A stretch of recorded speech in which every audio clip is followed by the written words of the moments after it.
Now we're talking about equalization for audio. We're not talking about emotional intelligence. This is as far as the feeling thing is gonna go. If you're bold enough to stand behind the soundboard at church before you know what all those little knobs do, to you, I bow. In today's episode of Sound as Fast as Possible, you're gonna learn all about EQ, because you deserve to be able to say, yeah, I know what all those knobs do.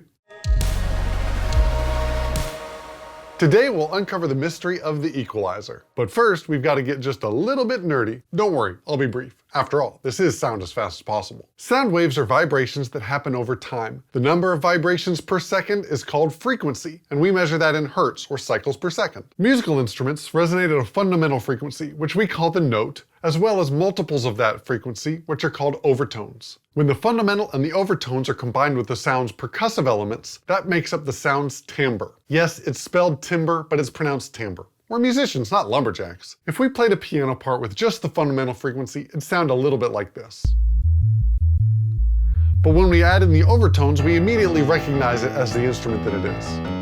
Oh, that reminds me. We've got to learn the feeling language of EQ. Now we're talking about equalization for audio. We're not talking about emotional intelligence. This is as far as the feeling thing is gonna go. We associate feelings with different tone words, but then once you figure out, you can associate those with a frequency range and dial that in on your equalizer. When we're talking about tone words, we can't use the word sharp or flat because that references pitch. We can, however, use bright and dark. Bright means a high proportion of high frequencies compared to the rest of the signal, and dark means a low proportion of high frequencies compared to the rest of the signal. Here are some other tone words and accompanying references. Warm, dull, present, nasally, boxy, muddy, boomy, shrill. Okay, so you remember a few minutes ago when we talked about the fundamental and overtones and harmonics? All that means is that there's multiple frequencies happening in one time for one sound. So even if one instrument, even if it's just playing one note, there's more than one frequency that's being produced. EQ lets us change the relative level between the different parts of the frequency spectrum, adjusting the balance between the fundamental, the overtones, and the percussive elements. For instance, when we hit this note on the piano, we have the fundamental frequency, the overtones, and the percussive part of it, all in different parts of the frequency spectrum. When some frequencies are out of proportion to others, our brain doesn't like it. So we use EQ to add or subtract different parts of the frequency spectrum to get it to sound more pleasing or natural, either to sound better by itself or to sound better in the context of the other instruments around it. Let me show you what I mean. At the same time, we've got two different frequencies. We have a higher frequency up here, which is part of the overtones, and we have a lower frequency over here, which is part of the fundamental. When we adjust our fader up or down, it makes all the amplitude larger for both signals. But if instead we use EQ, we can take one frequency and make its amplitude higher while leaving the other one the same level. A parametric EQ has three different types of filters, or shapes, that select the range of frequencies that we're going to adjust up or down. A high-pass filter, also known as a low cut, cuts all frequencies below the selected frequency at a slope. This is great for getting rid of unwanted rumble and noise. A shelf adjusts all the frequencies above or below the selected frequency, depending on if it's a high shelf or a low shelf. A peak, or bell curve EQ, selects the center frequency with other frequencies on either side being adjusted as well.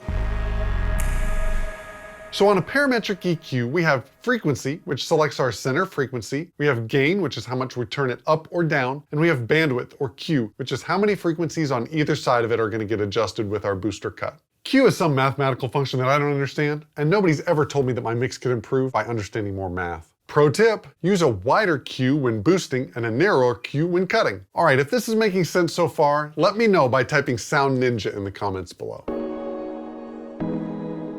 Now, when learning to use EQ or any other signal processor, I teach my students the light method. Listen, imagine, tweak, and evaluate. This keeps you from randomly turning knobs, hoping it got better but not really sure what you wanted in the first place. That's a quick way to get a really messy mix. The listening part is pretty self-explanatory, but you have to give it your full attention. You've got to put your phone away, stop talking to other people, and actually pay attention to what you're hearing. Imagining what it could sound like compared to what it sounds like now requires you to have a good idea of what a great instrument sounds like in the first place. I made a whole video on this called Developing Your Musical Ear. The link's in the description below. So you listen and you say to yourself, self, there's too much blank, and so then you cut. Or there's too little blank, so I'm going to boost. Now the tweak part means to make one simple adjustment. Just one, not 7. If we try 7, we're gonna have to evaluate 7, and if it didn't work, which one worked and which one didn't, and then you're in a mess.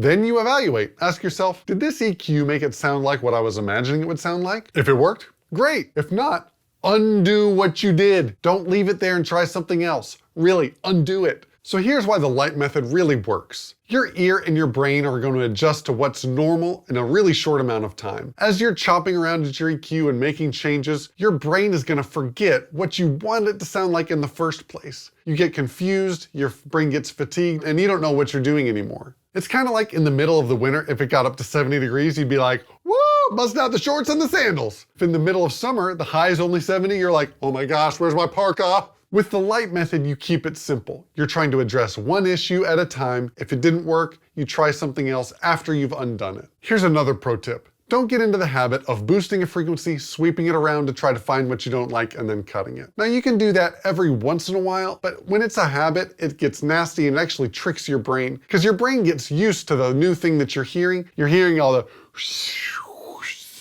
and then the evaluate and imagine part of the process is all jacked up. Pro tip. Drink more coffee.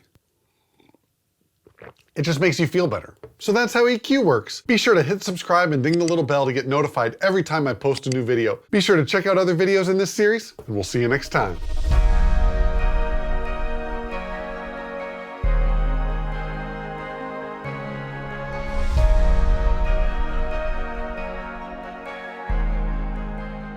Pro tip, use a wider cue.